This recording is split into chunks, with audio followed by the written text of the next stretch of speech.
મિત્રો, YouTube channel ખેડૂત ઉત્સવમાં આપનું સ્વાગત છે। આજે તારીખ 16 મે 2024 ને ગુરુવાર।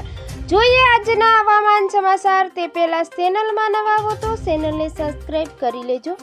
ગુજરાતમાં વરસાદી સિસ્ટમ સક્રિય થતા છેલ્લા 3 દિવસથી રાજ્યના અનેક વિસ્તારના વાતાવરણમાં પલટો આવ્યો છે। રાજ્યના અનેક વિસ્તારોમાં ભારે પવન સાથે વરસાદી માહોલ છવાયો છે। રાજ્યના 118 તાલુકામાં વરસાદ નોંધાયો છે। સૌથી વધુ અમરેલીના સાવરકુંડલા તાલુકામાં 3 ઇંચ અને ભરૂચના નેત્રંગામાં 2 ઇંચ વરસાદ નોંધાયો છે। જ્યારે હજી 17મી તારીખ સુધી ગુજરાતમાં વરસાદી માહોલ રહેવાની આગાહી કરવામાં આવી છે। આ વરસાદી માહોલને કારણે રાજ્યના અનેક વિસ્તારોમાં તાપમાનનો પારો નીચે ગયો છે। નોર્થ વેસ્ટ મધ્યપ્રદેશમાં સાયક્લોન સર્ક્યુલેશન બનેલું છે, જેના કારણે ગુજરાતમાં ભર ઉનાળે વરસાદ વરસી રહ્યો છે। હવામાન વિભાગના જણાવ્યા પ્રમાણે ગુજરાતમાં 40 થી 50 કિમી પ્રતિ કલાકની ઝડપે પવન ફૂંકાવાની શક્યતા છે। તો આજે રાજકોટ, અમરેલી, ગીર સોમનાથ, દીવ, નવસારી, તાપી, ડાંગ, વલસાડ, દાદરા નગર હવેલી અને દમણમાં છૂટા છવાયા સ્થળોએ હળવા વરસાદની આગાહી કરવામાં આવી છે।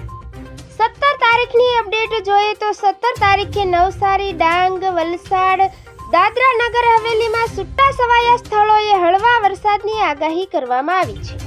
ગઈકાલની અપડેટ જોઈએ તો બનાસકાંઠામાં ગઈકાલે બપોર બાદ વરસાદ વરસ્યો હતો। યાત્રાધામ અંબાજીમાં પણ વરસાદ શરૂ થયો હતો। હવામાન વિભાગની આગાહી પ્રમાણે ગઈકાલે કચ્છ જિલ્લામાં પણ વરસાદ વરસ્યો હતો। ભચાઉ, નખત્રાણા, અબડાસા સહિત ગામના વિસ્તારોમાં વરસાદ વરસ્યો હતો। વીજળીના કડાકા ભડાકા સાથે વરસાદ પડ્યો હતો। પોરબંદર જિલ્લામાં પણ વરસાદ વરસ્યો હતો, જ્યારે જૂનાગઢમાં પણ વાતાવરણમાં પલટો આવ્યો હતો। વાદળછાયા વાતાવરણ વચ્ચે કમોસમી વરસાદ વરસ્યો હતો। સુરેન્દ્રનગર જિલ્લામાં પણ વરસાદ વરસ્યો હતો। લીંબડી તાલુકાના ગ્રામ્ય વિસ્તારમાં તેમજ સુડા તાલુકામાં ગ્રામ્ય વિસ્તારમાં પણ વરસાદ વરસ્યો હતો। પોરબંદરના બરડા પંથકમાં પણ વરસાદ વરસ્યો હતો। અસહ્ય ગરમી બાદ અડવાણા સહિત આસપાસના ગામોમાં સામાન્ય પવન સાથે વરસાદ વરસ્યો હતો।